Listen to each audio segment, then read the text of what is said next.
हमारे देश में वर्तमान में मोदी के अलावे कोई दूसरा विकल्प नहीं है जो भारत को आगे ले जा सकता है।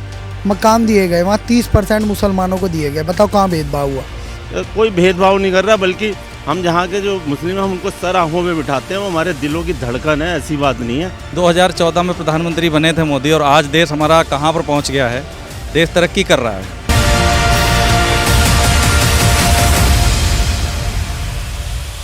अंकल क्या नाम है आपका? मेरा नाम अनिल कुमार है। ये बताइए कि नोटबंदी का आज फैसला आया है, कैसे देख रहे हैं? नोटबंदी सही था, गलत था, क्या था आपके हिसाब से? नहीं, सही था, बिल्कुल सही था हमारे हिसाब से। तो और 2024 की हम बात कर रहे हैं, क्योंकि प्रधानमंत्री नरेंद्र मोदी अभी चुनाव होने वाला है, प्रधानमंत्री तमाम काम कर रहे हैं। ऐसे बीच में राहुल गांधी भी कह रहे हैं कि देश में नफरत का माहौल फैलाया जा रहा है। आपको लगता है कि कौन नफरत फैला रहा है? मोदी जी फैला रहे हैं, राहुल गांधी फैला रहे हैं, कौन क्या कर रहा है? हमारे देश में वर्तमान में मोदी के अलावे कोई दूसरा विकल्प नहीं है जो भारत को आगे ले जा सकता है। बस आपको नहीं लगता कि जैसे अभी आरोप लगाया जा रहा है, भारत जोड़ो यात्रा जब चल रही है, राहुल गांधी कह रहे हैं कि देश में नफरत फैला रहे हैं, एक जो है विशेष वर्ग है उनके साथ जो है भेदभाव किया जा रहा है, आपको ऐसा लगता है? ऐसा कुछ नहीं है, समझ गए? ये उन लोगों का अपना स्टंट है, लेकिन इस देश को मोदी की ही ज़रूरत है। अभी क्या लगता है कि क्या क्या काम हुए जब से नरेंद्र मोदी की सरकार आई है? आपके हिसाब से लगता है कि कुछ काम ऐसे हुए हैं जिससे जनता एक बार फिर से चुने? काम ही काम हुआ है, लेकिन विश्व का ऐसा परिस्थिति है कि इसमें कितना ही कुछ किया जाए वो कम होगा। आपको लगता है कोरोना सबसे ज़्यादा थोड़ा सा अपने देश के लिए नुकसान? बहुत सारी चीज़ मुश्किल पैदा किया, लेकिन फिर भी इस स्थिति में देश को मोदी के अलावे कोई नहीं रख सकता था। रसातल में चला जाता ये देश। मानते हैं कि मोदी बेस्ट हैं अभी? हाँ बिल्कुल, अभी हैं, आगे भी रहेंगे, अभी कोई विकल्प नहीं है इनका। सोच समझ के निर्णय लेते हैं मोदी। हाँ।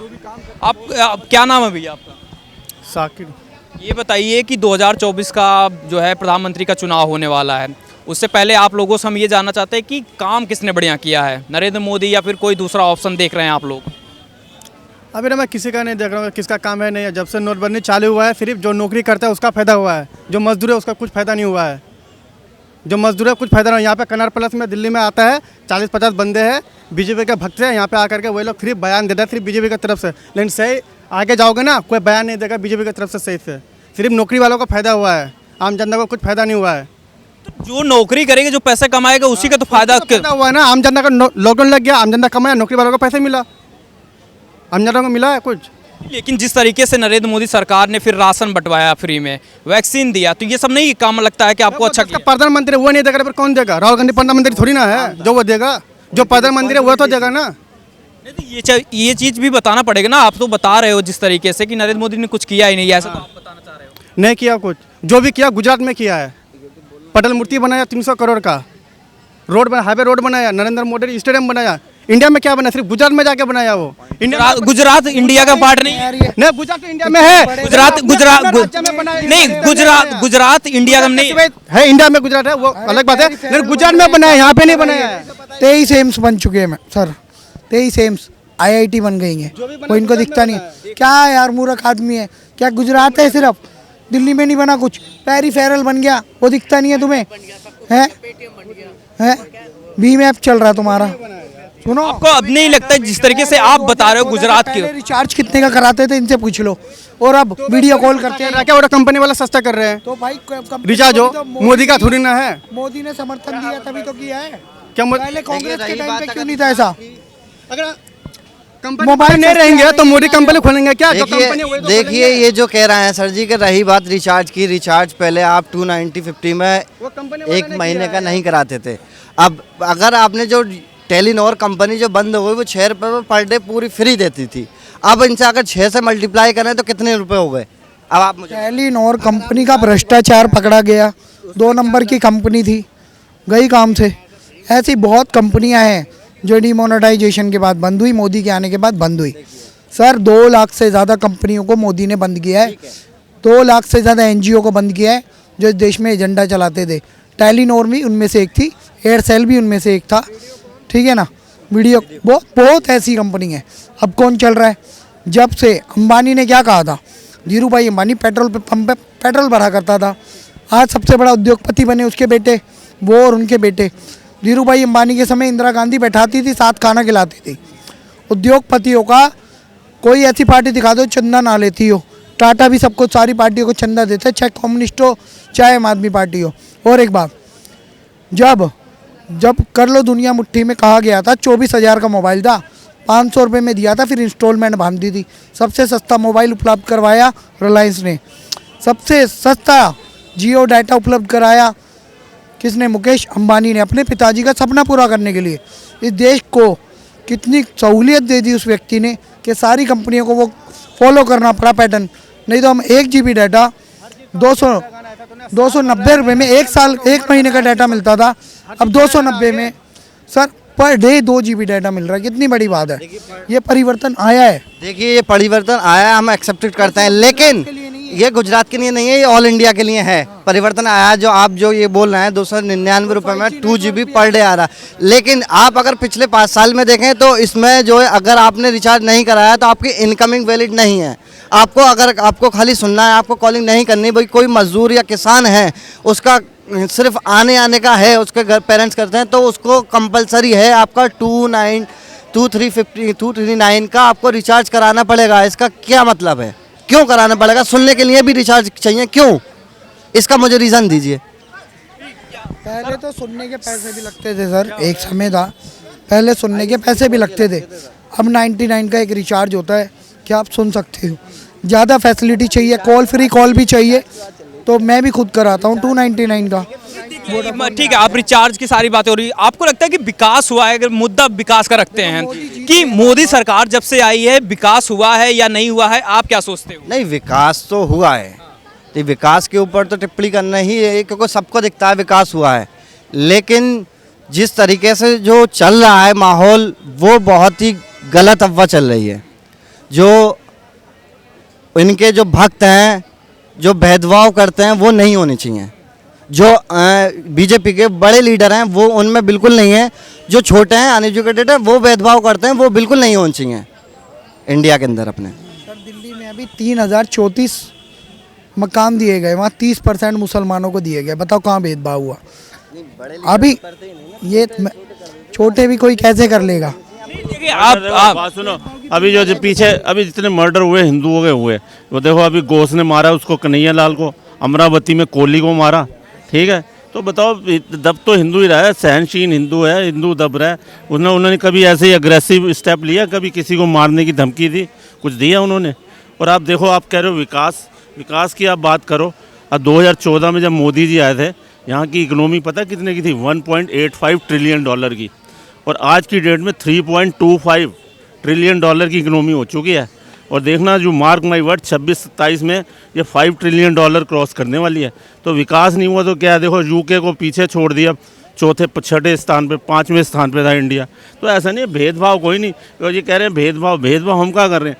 देखो, हमारे में किसी ने टिट फॉर टैट का बदला तो नहीं लिया ना। अगर उन्होंने मारा उनको, कोई बदला तो नहीं ले रहे ना। तो ये तो मतलब ये कहने वाली बात है कि कोई भेदभाव नहीं कर रहा, बल्कि हम जहाँ के जो मुस्लिम हैं हम उनको सर आँखों पे बिठाते हैं। वो हमारे दिलों की धड़कन है, ऐसी बात नहीं है।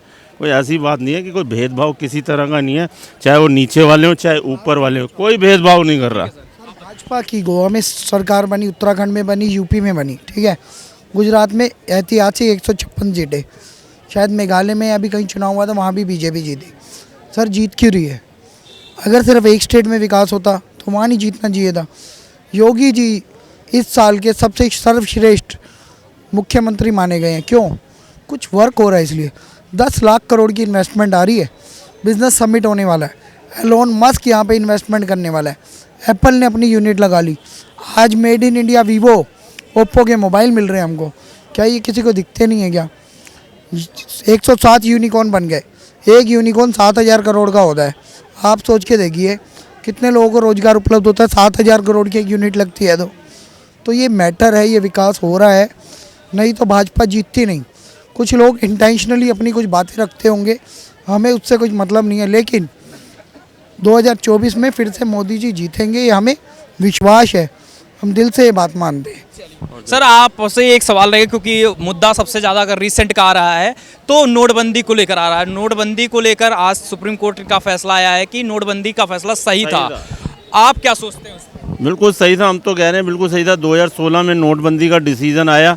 अब नोटबंदी से ठीक है, शुरू में टीरिंग प्रॉब्लम आती है हर काम में, प्रॉब्लम। अगर ये सही नहीं होता, नवंबर 2016 में नोटबंदी हुई और जनवरी में इलेक्शन थे यूपी में, फिर भी प्रचंड बहुमत से आई, तो इसके लिए सही फैसला था। और कम से कम 18 लाख करोड़ जो है ना सर्कुलेशन में था नोट, 500 और 1000 का, और उसमें से है ना 14-15 लाख वापस आया था। और ये जितने भी ब्लैक मनी थी, सारी अनअकाउंटेड मनी वो धरी की धरी रह गई। जो टेररिस्ट के पास थी, जो टेरर का वो चला रहे थे, टेरर फंडिंग, वो भी धरी की धरी रह गई। तो ये कहीं ना कहीं अचीवमेंट तो है ना, जो भी आया है बैंकों के अंदर वापस आया है, वो सिर्फ वाइट मनी आई है, अनअकाउंटेड मनी आई नहीं। 2-3 लाख करोड़ जो होता है बहुत बड़ा हिस्सा होता है जीडीपी का। ठीक है, मानते हैं मोदी सरकार में विकास हुआ है? बिल्कुल डेफिनेटली विकास हुआ है। सर क्या नाम है आपका? नाम क्या है सर आपका? आलोक सिंह चौहान। आलोक जी, ये बताइए कि आज नोटबंदी को लेकर फैसला आया है, आप कैसे देख रहे हैं? क्योंकि नोटबंदी को लेकर तमाम विपक्षी पार्टियां जो है हमलावर थी मोदी सरकार पर। आज फैसला आया है कि नोटबंदी सही था, आप कैसे देखते हैं?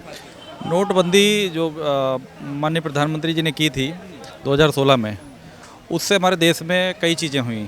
सर्वप्रथम आतंकवादियों की जो फंडिंग थी हमारे देश में, अनलीगली फंडिंग थी, जाली नोटों की थी, उससे देश को काफ़ी फ़ायदा हुआ है। और नोटबंदी से देश की तरक्की हुई है फिलहाल।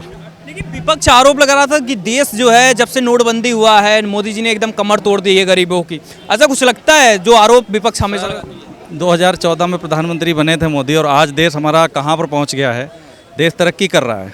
अगर कमर टूट गई होती गरीबों की तो आज देश हमारा यहाँ पे नहीं होता। ठीक है, देश में हम भी बिजनेस ही करते हैं, हमें तो कोई ऐसा लग नहीं रहा। बाकी सरकार के अगेंस्ट कहने वाले बहुत से लोग हैं, कहेंगे ही कहेंगे। खैर 2024 में किससे फिर से देख रहे हैं? मोदी जी 100% मोदी जी आएंगे, 100% क्या काम कुछ पूर्ण बहुमत में आएंगे। तो उसमें कोई ये तो सवाल ही नहीं बनता कि कौन आएगा, मोदी जी ही आएंगे, 100% आएंगे, इसमें कोई डाउट ही नहीं है। क्यों आएंगे बताइए ना, कुछ कारण? उनके जो काम है, देश की सुरक्षा है, जो सबसे बड़ा जो नेशन है हमारा, तो आप ये देखिए ना, देश आज सुरक्षित हाथों में है। इससे पहले हमारे देशों में आतंकवादी पहले भी आते थे, आज भी आ रहे, बट आज जो हमारे देश की सुरक्षा है, प्रधानमंत्री जी ने जो कार्य किए हैं, तो राम मंदिर भी एक मुद्दा है देश का, वो भी हल हुआ है। बाकी कई चीज़ें हैं, तो हाँ, हिंदू राष्ट्र पर भी अभी आगे विचार करेंगे मोदी जी। तो ये देखिए, सीपी में हम जो है लोगों से बात कर रहे थे और जानने समझने की कोशिश यही कर रहे थे कि आखिर 2024 में कौन प्रधानमंत्री के रूप में उम्मीदवार किसे देखते हैं, किसने देश को मजबूत किया प्रधानमंत्री के तौर पर, चाहे कांग्रेस की सरकार रही हो या फिर अब इस समय बीजेपी की सरकार है। ऐसे में कौन मजबूत किया किसको, किस सरकार ने देश को मजबूत किया, किसने बढ़ावा दिया सरकार को। और जिस तरीके से बेरोजगारी की बात हो या तमाम मुद्दे हैं, सीमा सुरक्षा की बात हो या फिर चाइना से जिस तरीके से क्लैश होते रहे हैं, ऐसे बीच में मोदी सरकार का क्या स्टैंड रहा है या फिर जो पिछली सरकारें रही हूँ उनका क्या स्टैंड रहा है, ये सब जानने और समझने के लिए हम सीपी में पहुँचे थे। और आम जनता से जिस तरीके से नोटबंदी का फैसला लिया गया, ऐसे में आज जब सुप्रीम कोर्ट का फैसला आया और उन्होंने इस चीज़ को बताया कि जो फैसला लिया गया था वह सही था, ऐसे में क्या पब्लिक सोच रही थी, क्या उनका कहना है नोटबंदी को लेकर, उससे कमर टूटी जिस तरीके से विपक्ष आरोप लगा रहा था, ऐसे बीच में पब्लिक का क्या रिस्पांस रहा, ये आपको हम सीधा रिपोर्ट दिखा रहे थे सीपी से। कैमरे के पीछे हमारे सहयोगी अभिनव, मैं शिवशंकर उपाध्याय, धन्यवाद।